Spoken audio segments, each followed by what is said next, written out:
Good morning, y'all. Welcome back to the MarketingBox podcast. Today, we're actually doing a reshoot. We had an amazing guest, Miss Tiffany King, with us last week. Unfortunately, our audio was just complete doo-doo. So we're redoing this, and we're hoping today we're bringing the vibes. She's a great guest, so I can't wait to cover all things social media, branding, her story, and she's just got some great tips for y'all. But I'll go ahead and let her introduce herself. Hi, I'm Tiffany King. So I'm the owner of We5 Kings, which is a fashion and lifestyle blog. I also own the Organized Social, which is a digital marketing company. Both are located in Mandeville. And you've been in this social media world for how long? Like 10 or 15, 12 years? I mean, honestly, I think, years ago had started, even when I worked at Special Olympics, with doing like right when Facebook kind of got where it opened up and it wasn't just for college students. Like I was kind of in that on like starting marketing within Special Olympics on that, and have always been a very active user just on my personal life. And then about 6 years ago started We5 Kings, my blog, and that's kind of when I really got into it. But I love to tease my kids, and I tell them all the time, like, I was born before the internet. But thinking back, I've literally been through every iteration of Instagram. Like, I've been there since the beginning when you could only share one picture at a time. I've been through stories and reels and, carousels and hashtags and all of these things that were not available in the beginning. So it's like very full circle for me. And Instagram, I feel like, is like my number one social media love out of all of them. So, and I know last week you were talking about how Instagram has been one of your go-to favorite social media apps, and you've gotten to see Instagram come full circle. Speaking of full circle, just last week, Zuckerberg released a new app called Threads. Let's talk about that. Yeah, so Threads is obviously in competition with Twitter. I know that a lot of people give Meta a hard time because it seems like they copy things, but I mean, in my opinion, I feel like they do things better a lot of times.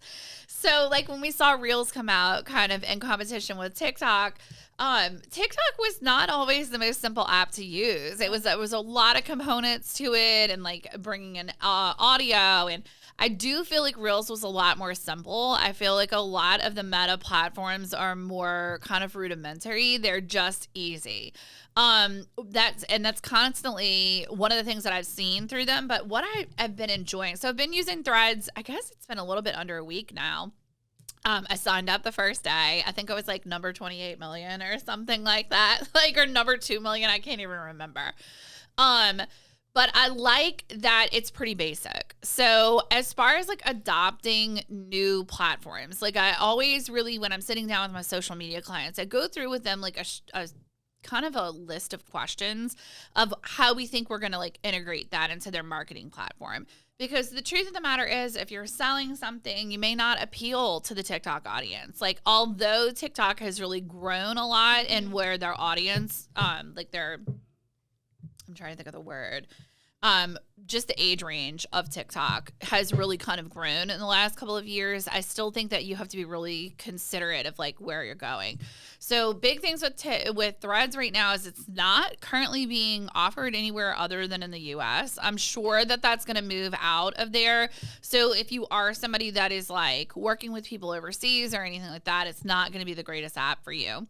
I like that it's very basic. It does have a larger character count than Twitter. Yes. So I think Twitter's 280, and I think Threads is like 570. So it's almost twice the amount of characters, which I have found nice. One of the issues that I've always had with Twitter is I'm a wordy person, and I would always have a hard time finding like, I felt like I was constantly like editing myself, like trying to figure out how to get under the character count. So with this, it's a little bit easier. I feel like I can get my story across a little bit better. The other thing, so there's no DMs right now. It's just very much sharing, commenting, liking, and that's pretty much it. The easy things about adopting the platform is that when you go in, you can very seamlessly add your profile picture, your bio. It integrates everything over from your Instagram profile. Another thing that makes it really easy is that everybody that you're following on Instagram, you can follow in Threads, and when they get on Threads, it just automatically makes you a Yes. follower. Yes. I think that is one of the most amazing features about Threads, because even though technically all of us are considered early adopters of the app, everybody wants that first taste of a brand new social media app, because Yes. let's just say, you might have gotten into the social media game for your business 5 years ago. Well, there's been businesses building their brand online for 10 Yes. years on Instagram. So you felt behind. No matter how much consistency you had, you still felt like you were still a little bit behind. With Threads, even though it is integrated with your current following and who you're following on Instagram, you're still starting at ground zero with everybody else. Just as you're figuring out what you want to say and how you want to come across on Threads, so is everybody else. So it's been really fun to witness this firsthand, scrolling, seeing everybody's almost just like, I felt like with TikTok and sometimes the trending audios and reels and stuff like that, people were almost getting away from the authenticity and originality of content. Yes. With Threads, I have never seen more original content, and it's so refreshing. That's what I like about it. Yeah, and I think it's really interesting to see, too, like, what people are putting out there when it's very early on. Yeah. Like, just kind of a few of the brands that really jumped out at me last week was, like, Wendy's, and Sarah Jessica Parker was one of the first people to, like, hop on. And, like, just seeing their initial threads, like, was fun. Like, because I've never been on something where I think I've joined before somebody like that. So it was neat to see their stuff like come up in my feed like very organically. I loved that part of it. I think the biggest thing is, so like you're going to hear a lot of social media managers out there say, you need to get on Threads and these are the reasons why. And I think the more diverse you are in your social strategy, the better. But I'm also like a very big on you need to like have a plan. So what I've been discussing with so none of my clients have jumped on Threads quite yet. They're still all kind of like working it through and deciding if it's the right thing for them. So one thing that I've encouraged them to do is come up with 3 sources of content. And this was actually my thread first thing this morning, is what are 3 sources of content that you think you're going to, here, I'm actually going to read it because I liked it. Every now and then I write things and I'm like, oh, that sounded really smart. I said, I've been telling all of my social media clients to think of 3 types of content that they want to share on Threads. What are you hoping to see on this platform and what types of content are you looking for? I'll go first. Mine are my day-to-day highlights so that I can highlight other small businesses, funny stories and happenings, and then fashion trends and seasonal changes. So those are the big things that I feel like I'm going to be able to share on there because I love being able to share small businesses on my Instagram, but sometimes because I work with big brands, my feed is already taken. Like I don't have control over when I'm posting things certain times. And I do post things in stories to highlight, but I think Threads is just kind of another chance to be able to tag, especially businesses that are just starting on it. So that's kind of my plan of how I'm going to use it. I feel like people sometimes will put themselves in a little box and like, oh, I can't do this, but you might be able to. If it's something that you have fun and can be consistent with and it fits with your goals and where you want to go, don't just close the door on that. Exactly. And I think that that's a really important point, that you don't want to just not do something because it's new. And I think that a lot of times when it comes to technology, a lot of times people can be kind of a little bit fearful of that, especially depending on what age range they fall in. If they're not super comfortable with technology, it's like, I don't want to do it. It's new. I don't want to get involved in it. But on the other hand, I do think it's really important to always remember that there are only 24 hours in the day. There are only so much usable time for you to be pouring back into your business and then have a life and all these other things. The most important thing for me with my clients and the ones, because I have clients that I do some of their social and they still operate some of theirs, it's important for them to make sure that it's a good use of their time and they're not just spinning their wheels, because if you're adding something to your plate when you really don't have the time or the bandwidth for it, it's not beneficial to anybody. Yeah, and I think one of the things too, and I think we touched on this last time too, you got to make sure you provide value, because if you're just doing it half-assed, like what we had talked about before, you're not really providing value, and one, you're wasting your time. Yep. But it's got to be something that's going to be value, not to you. I mean, I guess if you want to get something off your chest, makes you feel good, and there's a value to it. That's one thing. But if you're looking to get more followers and to, they're going to need something that works for them. Yeah. So I do, it's definitely like a new and organic way to grow. Like Instagram's kind of like really hit like a plateau with being able to grow organically. My follower count on Instagram right now is right about 14.5 thousand followers. And I've been there for about a little bit more than a year, but it's twofold. I'm kind of comfortable there. Like I like kind of being in the micro influencer realm. I think it's a little bit easier to manage. You see some of these people, like I'm very much able to get back to every DM. I'm able to get back to a lot of the comments that I get. Whereas you have these mega influencers that there's no way. There's a loss of that community because you've gotten so big. And I'm not saying I think everybody has to decide kind of what your goals are and where you want to be. I love that you said that because last week we had touched about this. You have a sense of community. You've been able to stay very close in touch and have that one-on-one interaction with your audience. And I feel that is why, even though technically you're like, okay, I'm not really growing in numbers, but you have a community itself. Yes. So I think a lot of times in social media, people measure value in like this vertical. And to me, I almost look in like the horizontal. So like, whereas people want to add numbers, I want to grow engagement. And this is something that I've really brought to a lot of my clients too, is that we are not looking, in my opinion, we're not always looking to grow your follower count. I would rather have 1,000 people with 100 people who are consistently commenting than having 10,000 people and 100 people that are consistently commenting. And it's not the same thing. A follower doesn't mean it. Like, let's say this is your business account. A follower doesn't mean that they're a paying customer. So that's why 100%. When it's a community, you want those followers to equal to potential customers or current customers that keep you coming back. So I think that that's something really important for business owners to hear, that, you know what, you might have 500 followers on Instagram. You might not be where you want to be. But if those 500 followers are engaged with you and your business, that means a whole lot more than 10K, that aren't engaged with your business. Exactly. I mean, that's the important part that I think a lot of people miss, is that it, and I do sort of see kind of a shift back towards that, where people are really trying to invest back into the people that they have following them instead of just growing that number.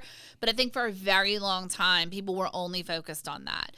But if you are looking to grow your follower count, Threads is going to be a good way to do it. Because the apps are linked, it makes it very seamless. So I think I'm right at about 1,000 followers on Threads just in like the last week. And I think that has transferred over to about 50 new followers on my Instagram, which is pretty good. That's like the I would say I bring on 1 to 2 followers a day or so, but I lose too. Like, I mean, like people fall off. And also there's people that follow you to get you to follow them back, and then they unfollow you. So there's kind of always like a little pendulum swing with that. But I feel like it's a pretty good growth in just a couple of days. Threads also offers another opportunity to repurpose and cross-promote yourself and your content. I know we had talked about the power of repurposing content last week, because that is how you prevent burnout. Oh my gosh. You can have 1,000 creative ideas and be pushing those consistently for over a year. There will come a time where you can't think of something new. Repurpose what you've already talked about before that resonated well with your audience. I think Threads is a great app to do that. And I think too, like as a creative person, like it's very easy to like jump out of the gate and like want to give everybody everything you have. So like when I first started my blog, I would post on Instagram twice a day. Plus I was writing 4 to 5 blog posts per week and publishing that. And I was like, so 6 years in, I have around I think it's almost 400 or so blog posts on my blog. Like, I have a very large archive. But the good thing about that is now I've gotten super into evergreen content. So evergreen, that's the word. I love some evergreen content. So I've been on a little hiatus with writing, like just because I've really been focused on the organized social. We've brought on some big clients this year.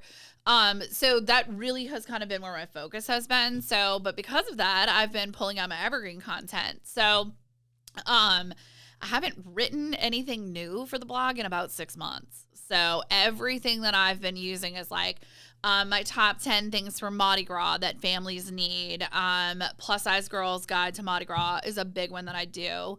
Plus size brands for swimsuits was one we just did. Summertime bingo for kids. Like all of that is just old posts that I've pulled out, thrown some new pictures on it, changed a little bit of the keywords, maybe changed a little bit. I think Google wants you to change about 25% of what you have on there, and I republish, and it's great. Like they still get traction. They're still bringing, views in on Pinterest and places like that. That's another thing we need to write down that we talked about at the end. So, Tiffany, we know a little bit about your story, but I think it's something really impactful for others to hear who are aspiring influencers or want to build their own personal brand. So let's dial back. Let's go back to your early days of just getting started. How did this come about in your life?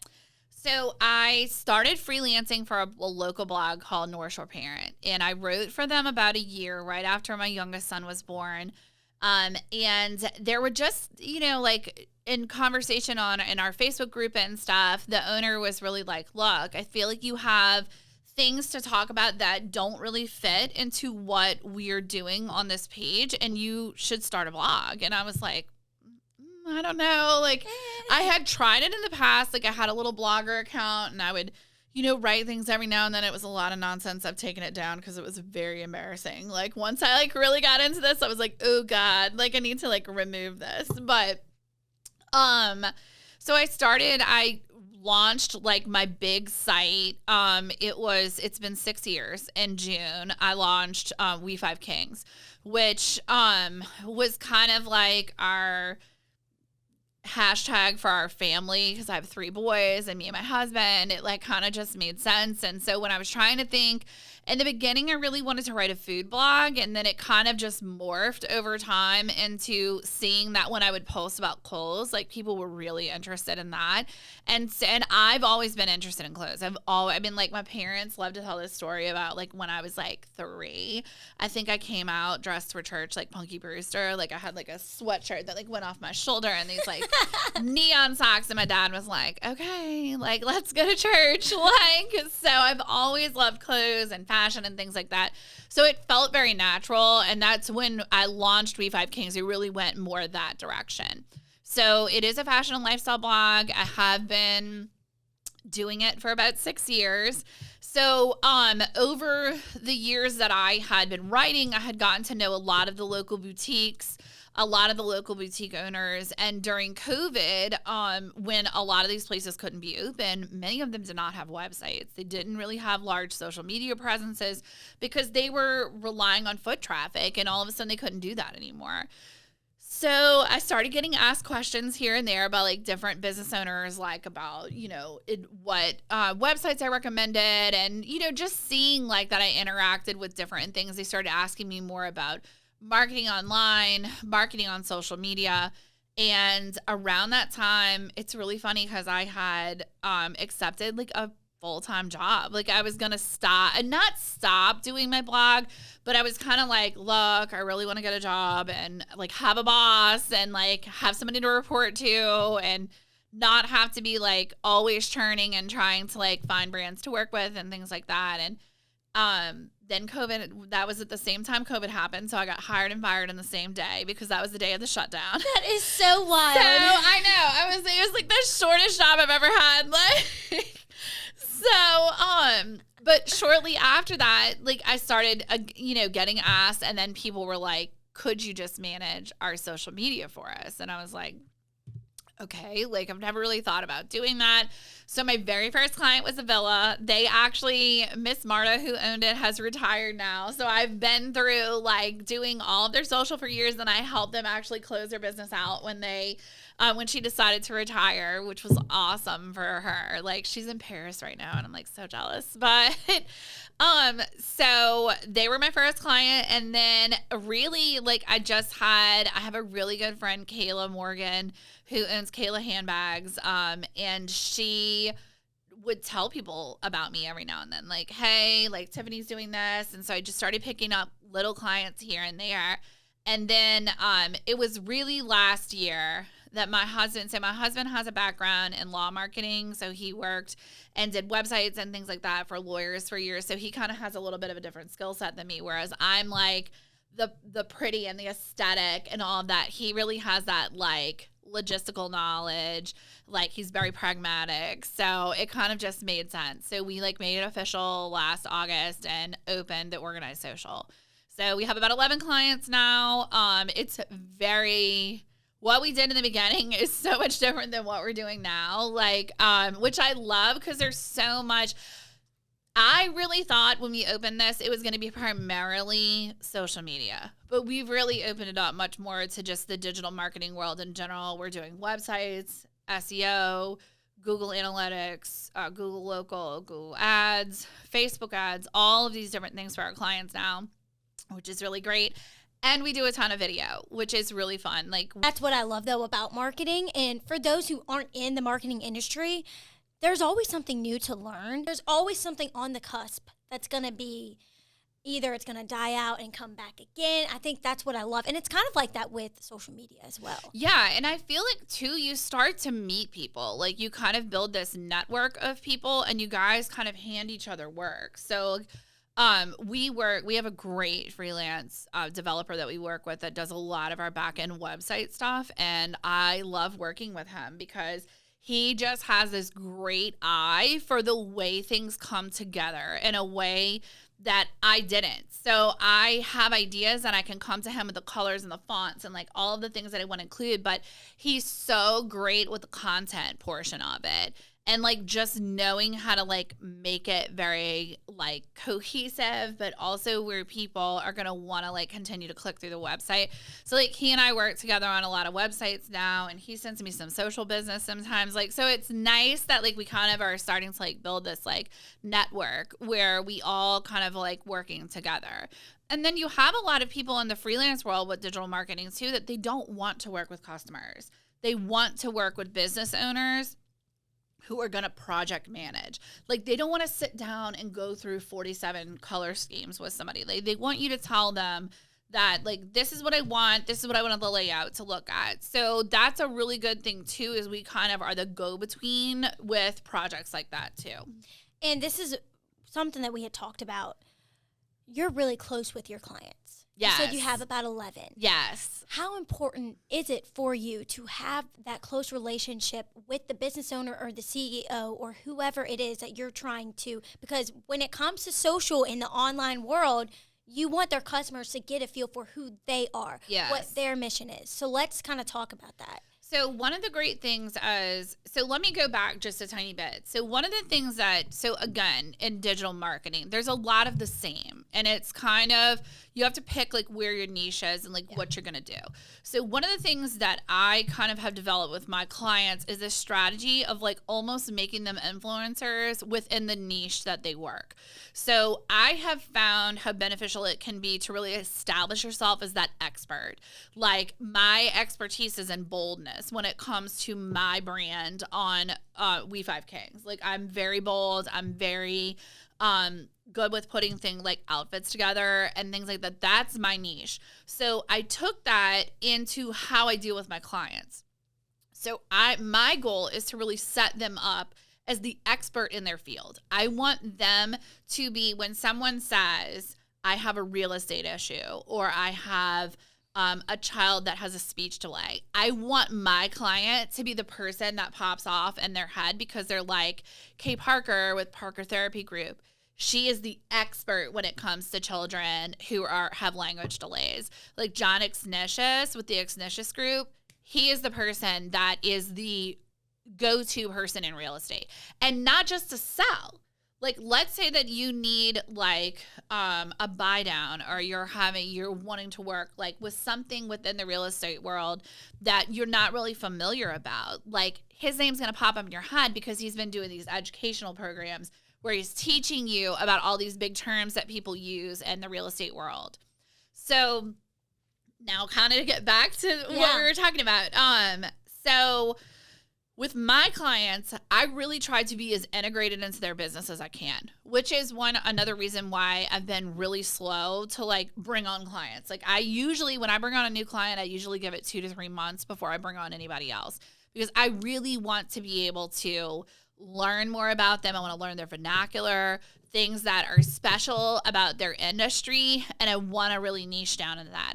One of the things I do, so yesterday I was with one of my clients for the entire day. Like we spent the whole day together. So it was John Ignatius. He is he owns a real estate brokerage. He's a part owner of a brokerage in Hammond, and he also has a team.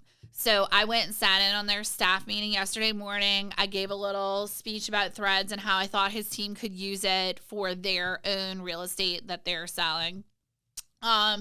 He and I went around town, we filmed a few reels, we did some fun things like that, had lunch, and just kind of like learned more about like what was going on with their business. Like even like seeing the properties and how close they are together gives me a better idea of like, okay, cool. Like maybe we could make like an interactive map that could take people like and make it like a broker tour where they're like going around to like different properties. Like there's just things that I think when you see things, I'm a very visual person. And when I'm with my clients, it helps like my brain just starts firing off and I come up with all kinds of ideas and stuff. So, but I really very much want to be almost a part of their team. Like I almost want to be like a staff member, but I can come and go as I please.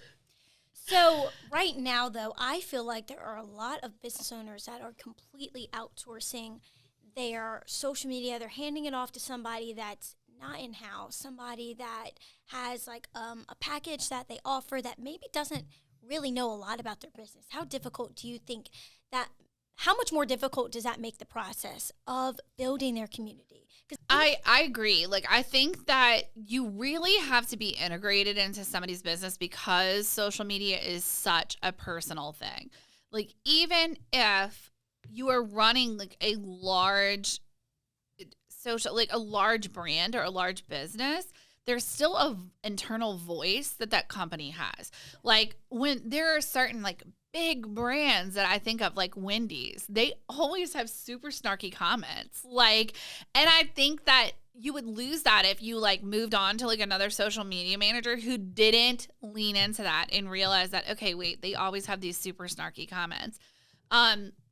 Just like different brands like that, like, with the news organizations, like some of them are really good at like capturing like the heart of an article and putting that little bit in there to get you to click on it. Like those are the things that I think you have to be spending time with your clients and really kind of like leaning in to how they talk and what is important to them about what comes across. So I have a client who's in real estate and they don't like to use the term master bedroom. They like to say primary. They don't like to say unit. They like to say condo. They don't like to say it's a 4-bedroom house. They want to say it's a house with 4 bedrooms. Like, and it's little things like that. But I know because I've been working with them for so long and because I pass a lot of my content by them before posting, it also kind of like, it just helps that it always kind of sounds like it's from them and not just from me. So it is double-sided because as soon as you said that, something clicked. So you have the issue of if you're not close enough with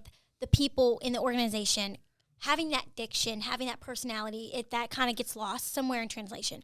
But also, when it comes to big corporate companies, sometimes social media managers have the harder job because they have to go through all of these approvals for just one post. And then that makes that whatever post it was, it's not on time with the trend. It's already over with. That makes their job so much more difficult. And I feel like that's not talked about enough because they have to go through all of these approvals. You don't need 5 managers to say yes to a video. I feel like they need to have a little bit more trust there. Well, even as an influencer, that comes in sometimes with brands that I work with is like, you'll have something and you're super excited about posting it and then it takes 2 weeks to get an approval on the content that you're posting, and it's like, by that point, I could have given that idea to somebody else or I could have used it for myself, like it's hard. And sometimes they really do like some places, and I understand being protective of your brand. Like I do understand that you have to be careful, but sometimes you're right. Like it's got to move faster. Well, I think too, when we're talking about marketing, we're talking about branding, a little bit kind of separate things, but always branding is the consistency. And like what you said, the voice.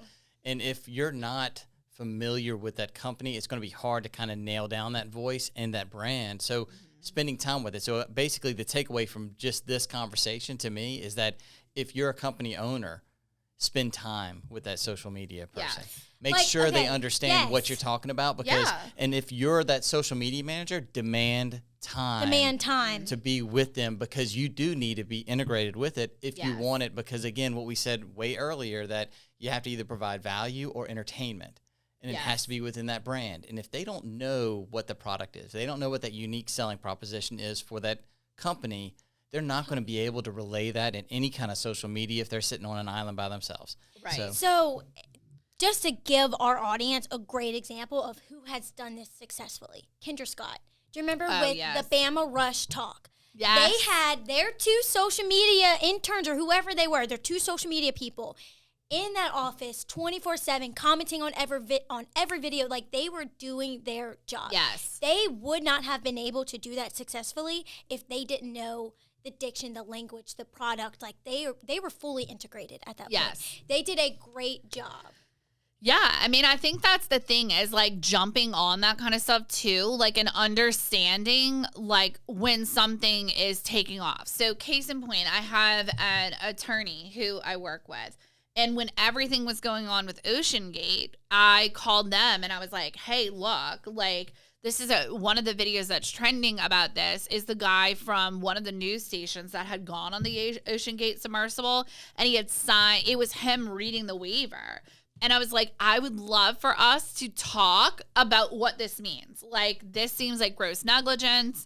If these people knew that there was something wrong with the submersible, like, how does this work? Like, would this hold up in court? And we ended up doing a whole series for them on Reels about, what does it mean in the state of Louisiana? Like that, we actually have this whole policy here that you can't sign away your right to being like injured or death without like prior to the experience. I'm not a lawyer, so it's not... but there's a statute that like protects people from signing away their life essentially before, and then somebody doing something negligent. So it was really interesting to be able to like circle it back into that. And then with another client, we kind of did a funnier video that was like, what would you spend $250,000 on? Like if you had just $250,000 to blow away, like what would you have spent on it before going on a submarine? So it was funny, like how we could take one pop culture topic and utilize it in multiple different ways. Yes, you're adding to the conversation. And sometimes that's all you need to go viral, honestly. You're adding something new, add a little bit of spice. Literally, how can you take this big thing happening in the world, add a unique point of view, and make it attach that to whoever you are, whatever your brand is. I love that. That's great. Yeah. So we've talked about your social agency, your clients, a little bit about your background story. Let's get into the more influencer side of things. Yeah. So I prefer the term blogger. Okay. Blogger. Only because so it's kind of stupid. It's, influencer kind of gets a bad rap. Like a lot of people will be like, oh, she's an influencer. Like, I have always owned my blog from the beginning. I have always provided written content and to back up my Instagram. Like that has never been my sole bread and butter. I've always sold blog posts and advertising on my website, because at the end of the day, if Instagram goes belly up, I own my website.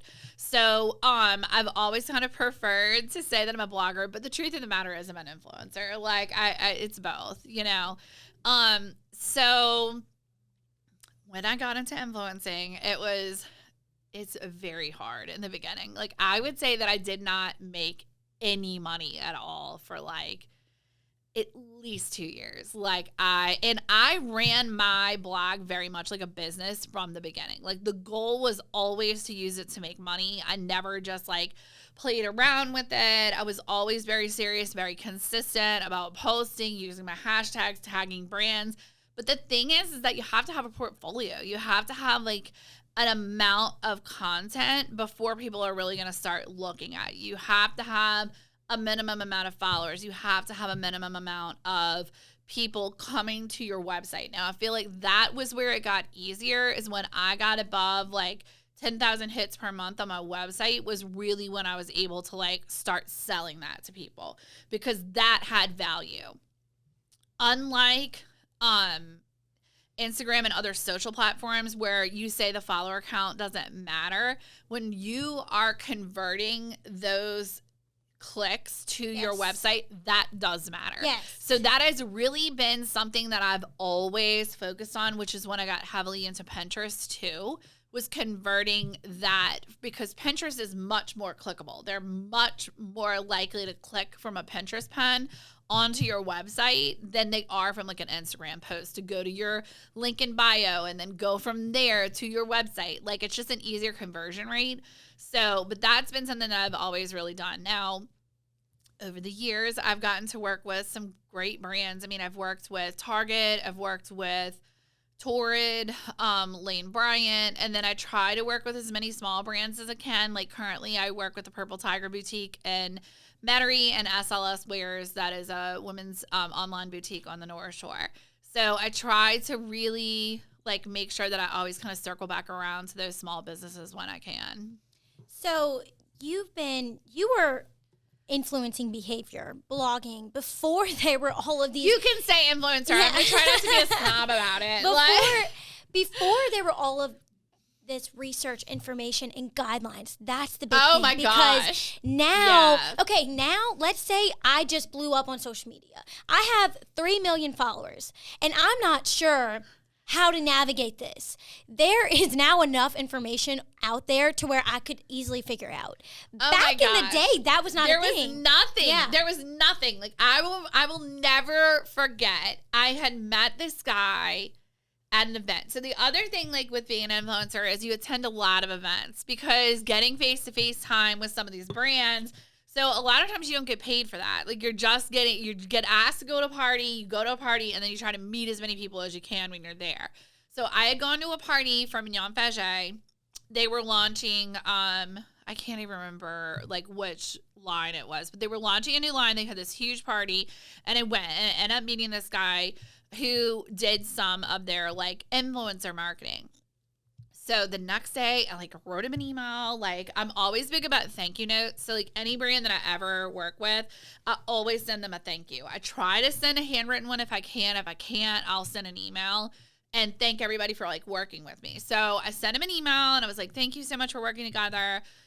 If you ever have any jobs in the future, like, keep me in mind. And he was like, okay, cool. Can you send me your rate sheet? And I was like, my what? He's like, do you have a rate sheet? And I was like, yeah, I'm going to send it to you in a minute. And I was like, oh my God, like, what's a rate sheet?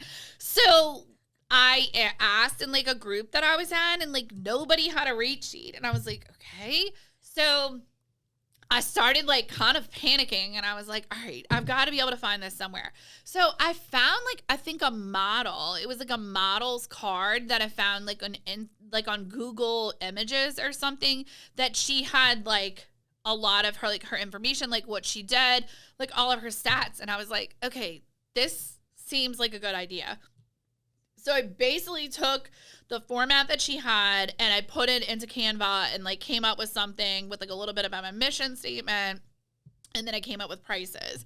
And the way that I would price myself in the beginning was like basically $1 per follower. Like whatever follower count I had on Instagram, I would just make that into $1. And then I would just add that up and ask for that much money. And then I think maybe about 2 or 3 years in, I had gotten to know Angel Merrick, who writes Dashing Darling. I had gotten to know her about it. Angel's a huge influencer. Like she probably has, I don't even know, close to 200,000 followers now. She lives in Louisiana. And I had gotten to know her a little bit better. And she was like, you need to raise your rates like every 3 months. Like just raise them by like $25. She was like, because then your customers get more interest, like used to you raising your rate. Like because then they'll book more with you instead of waiting and then booking so they'll book like a year-long campaign with you instead of maybe coming to you every quarter to get more money up front. And then if they don't, then you make more money in the long run too. So like it just kind of like works. So I was like, okay, cool. So I started doing that too. And she has always really helped me out a lot. Like, it was really great to kind of get to know her, because then at least I had somebody to kind of start asking questions to, because I feel like you can take, even if somebody's like a much bigger influencer than you can always kind of take whatever they're doing and divide that back down. And Angel's always been very like transparent about what she makes, like, which I really liked, because a lot of influencers too, they like don't want to tell you like what they get paid for things. And I'm like, I thought this was 2023. I thought we were past like hiding what people make. Like, to me, if a brand's gonna pay me 10 grand to do something, I want them to pay everybody 10 grand to do something, you know, like I don't want to hide that. So Angel was always really helpful too with me, like kind of getting my rate straight. But yeah, in the beginning, it was like the Wild Wild West. I was just kind of like, I would just do whatever. And then sometimes I would just ask for stuff. Like, I remember one time, like, it was like the first time I'd ever asked for like $1,000 to do anything. And I was like, it's like 1,125. Like, I always kind of made it like, or it wasn't like a straight number. And they were like immediately like, yes. And I was like, oh, I need to ask for more money next time. Like, because when the yes comes too quick, sometimes you need to ask for more. Yeah. Like, so something that the average social media consumer might not understand when it comes to influencer marketing, where this is, influencers kind of got a bad rep because the average consumer is not seeing behind the curtain. Like, they think, oh, you're just getting paid $12,000 to make one post. Oh, no. There's planning. That influencer, that is their job. That's how they make their living. They have to plan the content. They have to follow whatever guidelines that brand sent them. It has to be timely. They might have to make multiple clips of that. You just don't really know how much you're kind of paying for their time, because content is time consuming, and their expertise, because nobody knows more. Like, the influencer themselves knows their audience the most. And this is where you were saying you could put in your 2 cents, because you were like, okay, if this brand, if I'm not okay with it, and if it doesn't really fit with what I'm trying to put out there, I'm going to say no. Yeah, like, definitely. So there's 2 things about that. Like, one, let's talk about the timing of things and like how you, like, when you're building your rate. So I took a course a couple of years ago from Brittany Hennessy. So she wrote the book Influencer, and she was great. So she worked on the side of hiring influencers. So she wrote a book, like, basically how and why she would hire people, like how her rate structure was. So you have to think of it almost like a plumber. Like, when you hire a plumber, if he's been working for 2 years or he's been working for 10 years, part of his fee is going to be for the experience and expertise that he has. The other part of his fee is the time, okay? So with an influencer, the bigger your following, you should pay a portion of is just to have access to my following. Yeah. Because it's taken me years to build that following, and I know my people really well. So that is half of the fee. The other half is for your time and also your expendables. So sometimes you have to book a studio, a photographer, a videographer. There might be times that you have to buy an app because they want like a specific kind of caption on there.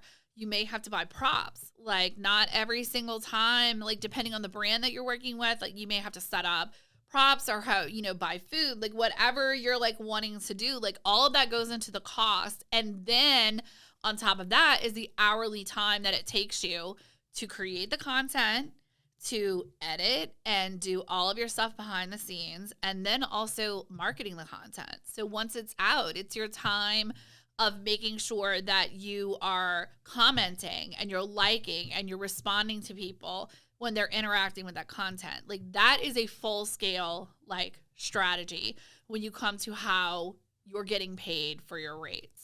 Like, you don't have to work with every client and brand. Yes. And You're I okay with know saying no. a lot of influencers, especially when they're first starting out, want to say yes to every brand. Yes. But feasibly, if the content is not going to convert well and you're not getting the most, like, let's just talk about how you learned it's okay to say no. So the big thing is that you really need to know is that people in that industry who are hiring influencers talk.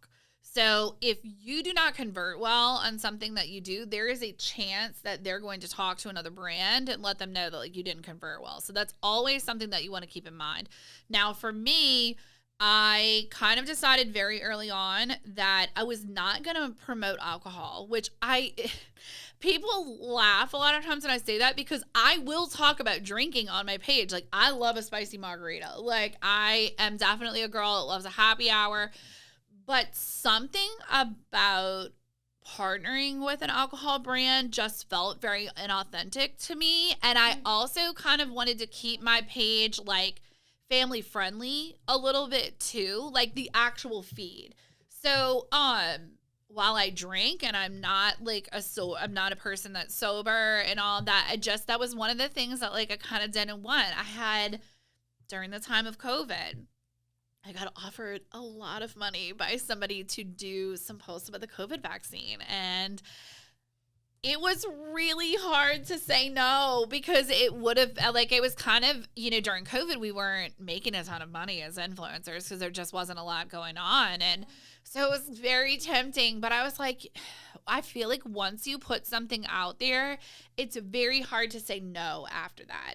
And I've gone with my gut from the beginning. If it felt like, if I was having to push myself to say yes, like, I've always said, if it's not a hell yes, it's a no. So it's kind of the same thing with picking brands. That'd be a great t-shirt. Yeah, that would be a really good t-shirt. But I think Jen Hatmaker said it. Actually, I'm pretty sure I heard it from somebody else. I'm thinking YouTube headline, YouTube thumbnail for this. But it's true. It's like, if it's not an enthusiastic yes, then it's a no for me. So, I've turned down very lucrative offers before, either because it didn't fit with me or I tried the product and I didn't like it. That's a big thing. I feel like a lot of influencers, you get offered skincare constantly.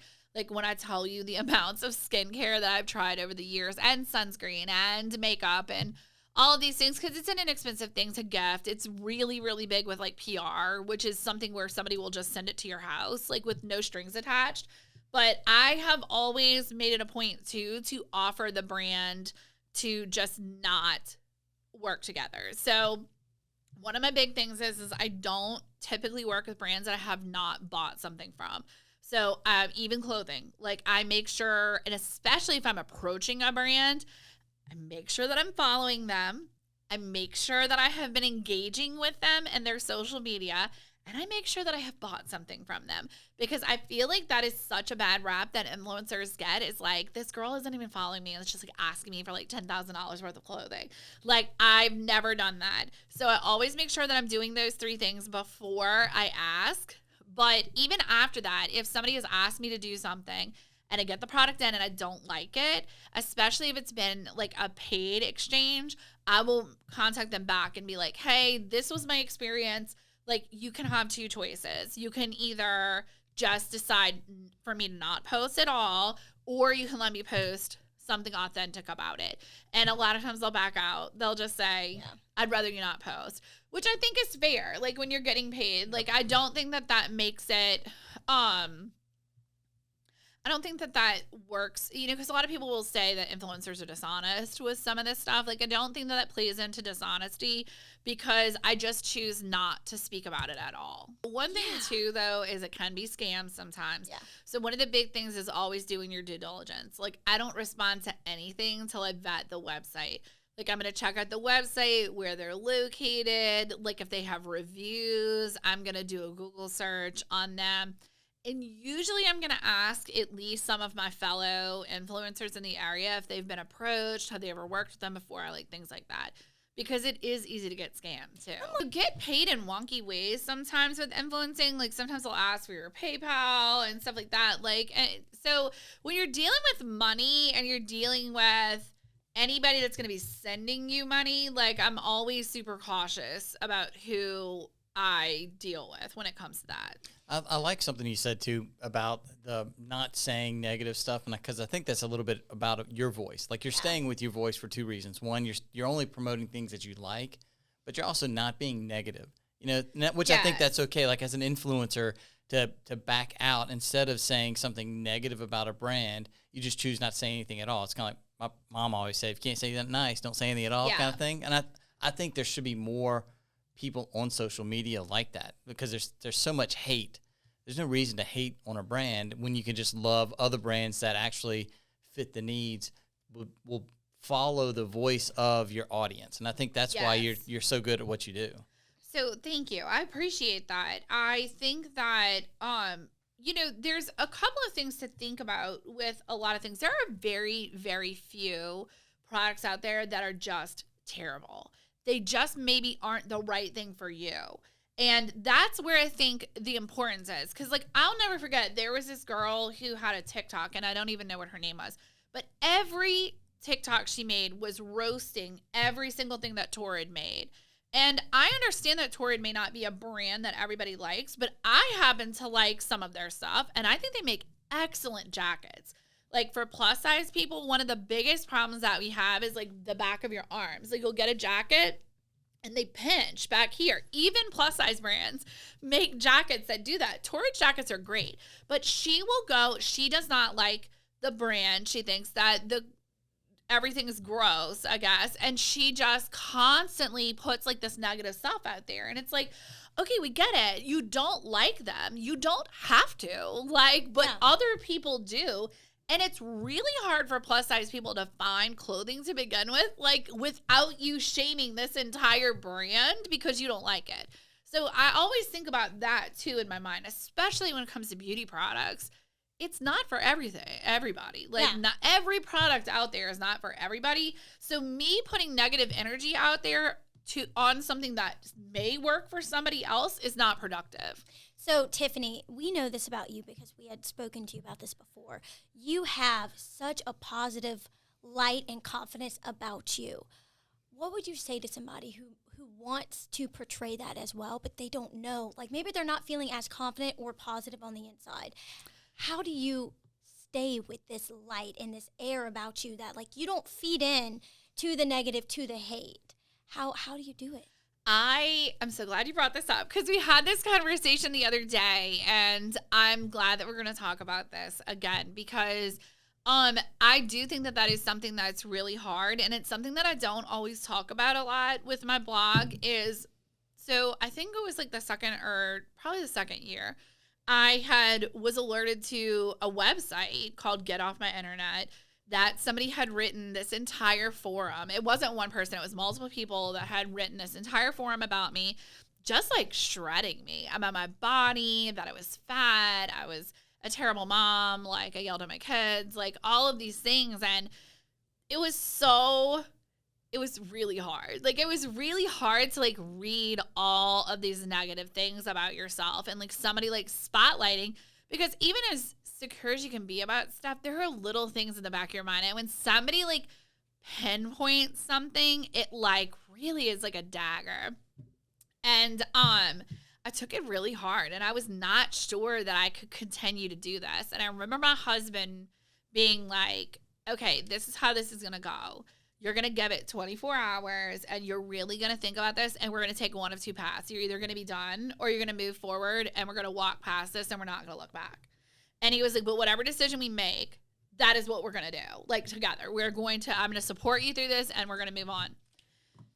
And I remember really sitting down that night and thinking about something I had read one time that if you wouldn't take advice from them, why are you taking criticism from them?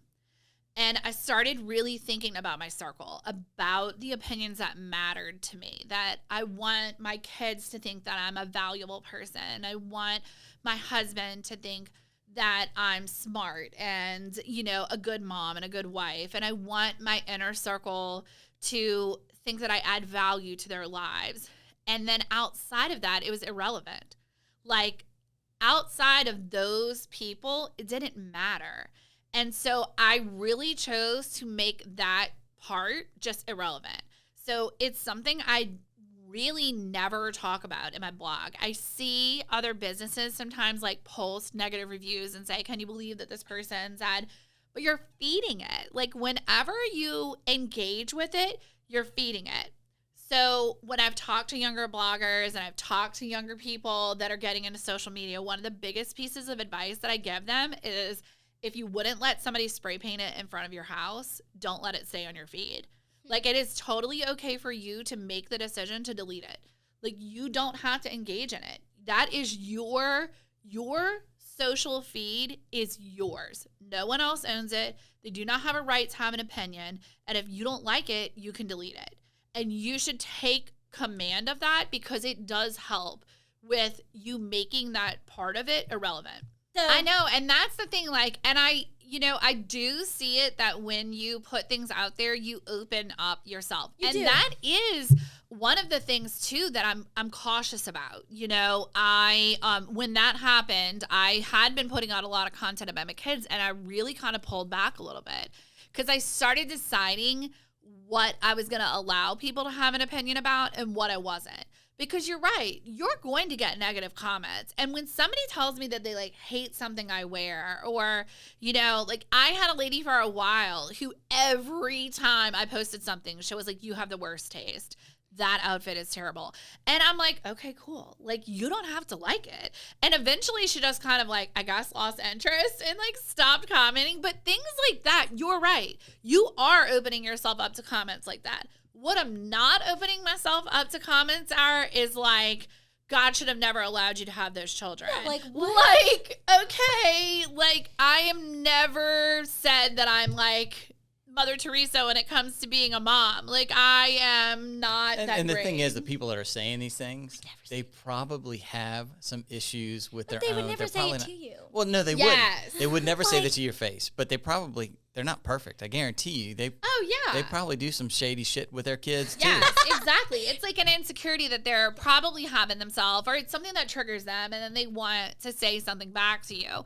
And like, that's the biggest thing. The only thing that I do respond to is when people make body comments, depending on what they are, because I feel like that is almost taking up space for every plus size woman out there. So like when somebody comes into my space and they're going to comment about like I'm unhealthy or I'm teaching my kids bad eating habits or whatever, I'm going to publicly say something back to that because I want other plus size women out there to see that you don't have to take that. Like you don't, and I'm not going to be nasty and I'm not going to be unkind, but I'm going to put somebody in their place about that because I feel like that is important for people to see that you can stand up for yourself. Like you don't just have to take what somebody is saying about you when it comes to things like that.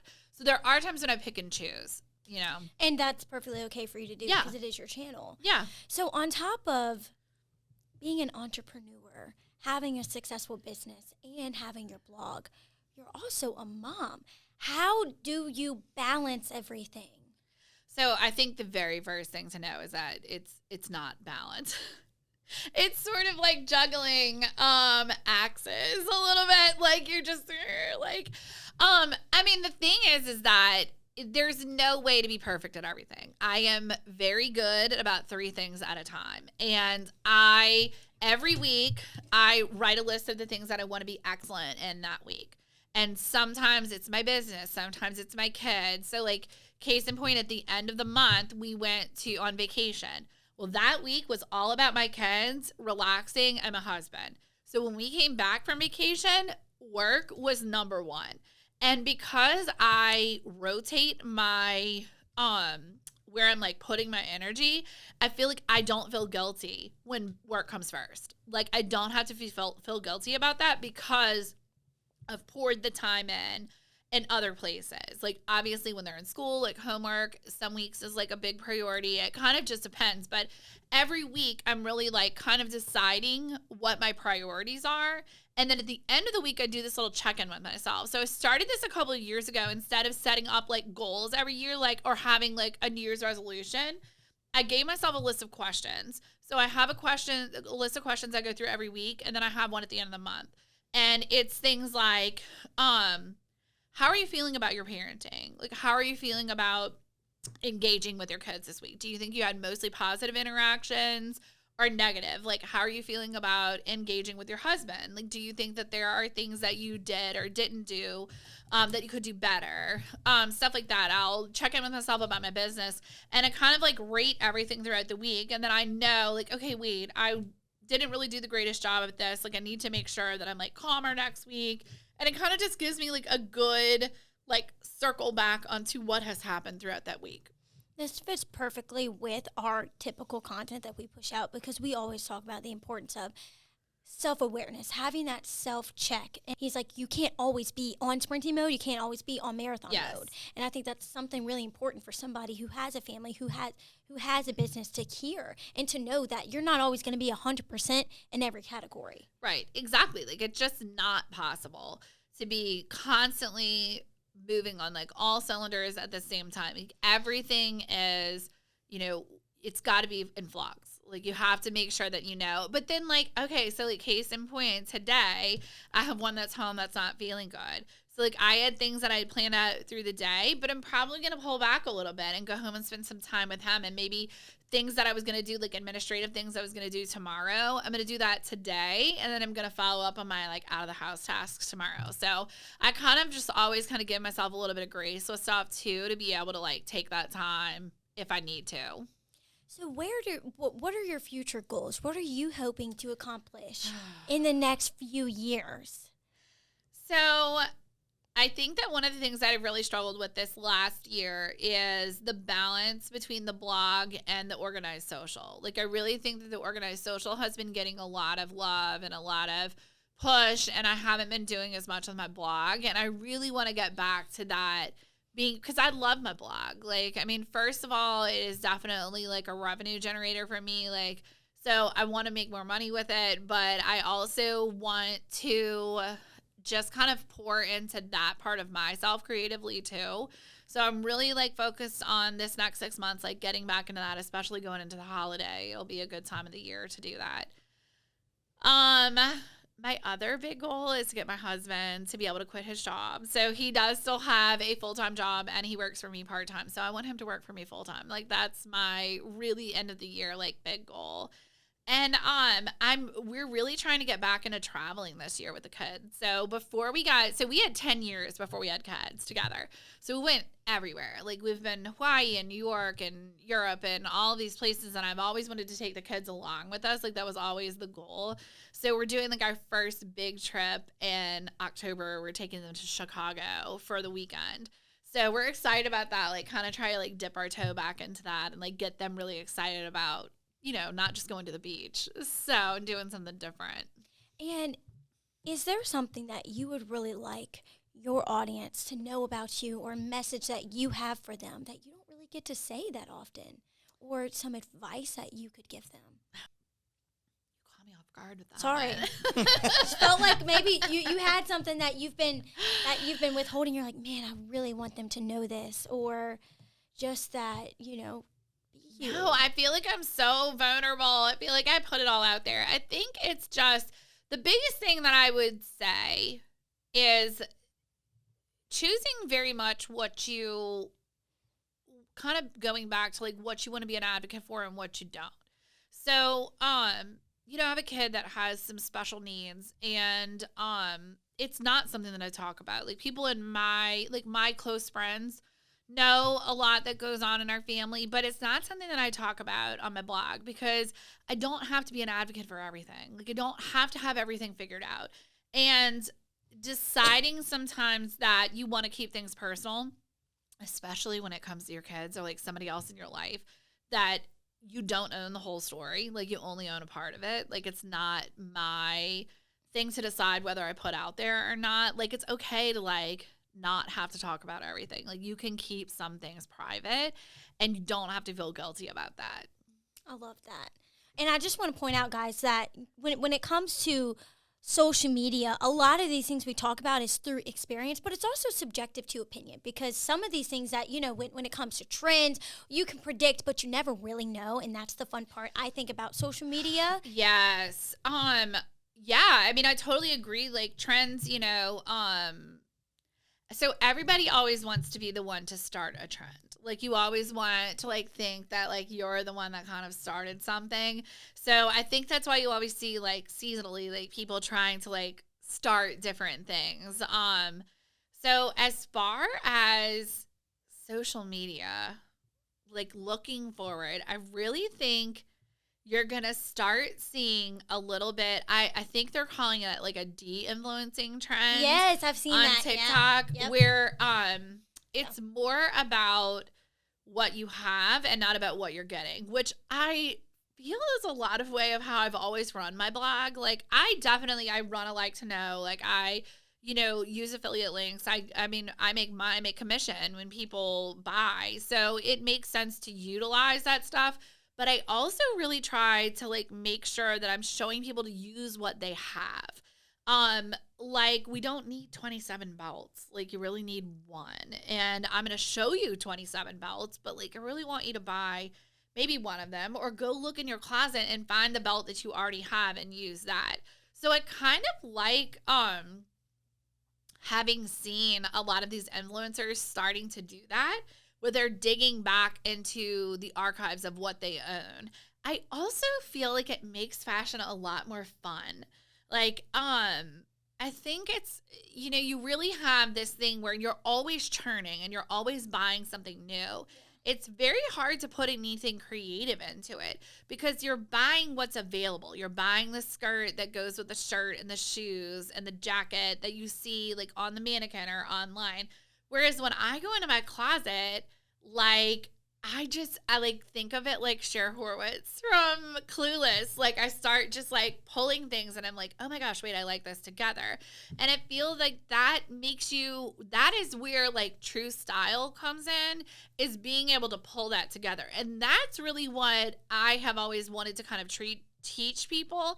And I think that's kind of where this de-influencing trend is going, is really creating more people that are going to be more stylish rather than just trendy. Anything that I haven't asked you, I feel like we covered a lot of the big, hard-hitting, like social stuff. Again.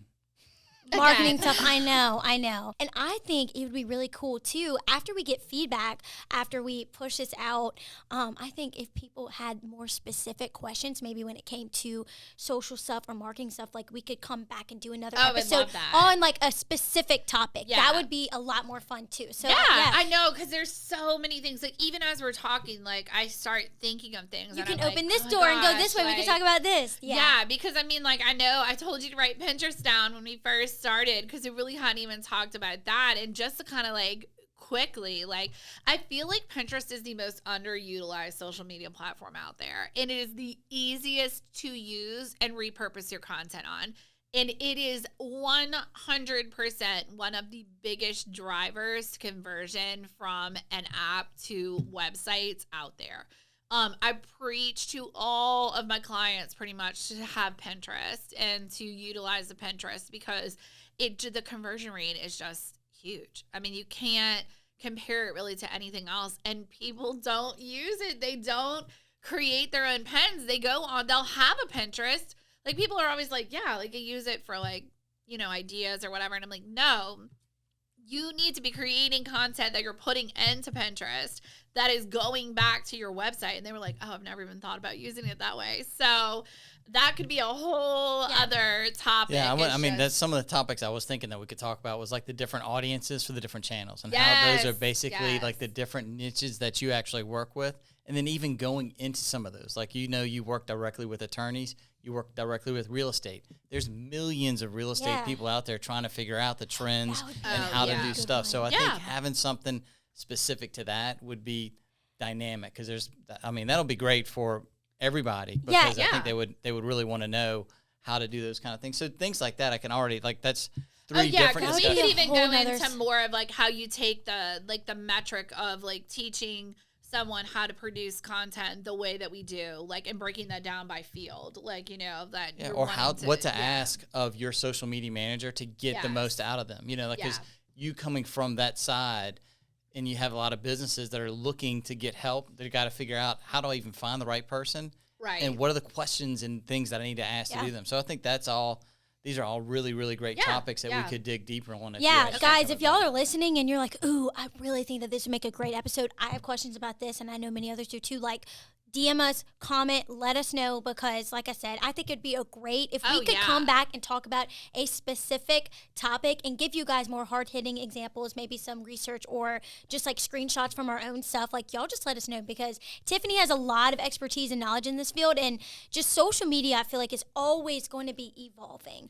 So, I mean, like, because, you even have people right now that are getting into email marketing. I mean, email marketing's been around forever, but I mean, like, really starting to take that from just their blog and then now like utilizing it and making a newsletter. You know, I mean, there's so many little ways to monetize a newsletter that people don't think about. So all of that, yeah. Anything, let me know. Tiffany, you've been amazing. It was great to have you on again. Thank you. So hopefully you guys subscribe. You'll ask Tiffany questions. You'll ask Marketing Box questions. And we'll get back to you and we'll try and get in another episode. Yeah, awesome.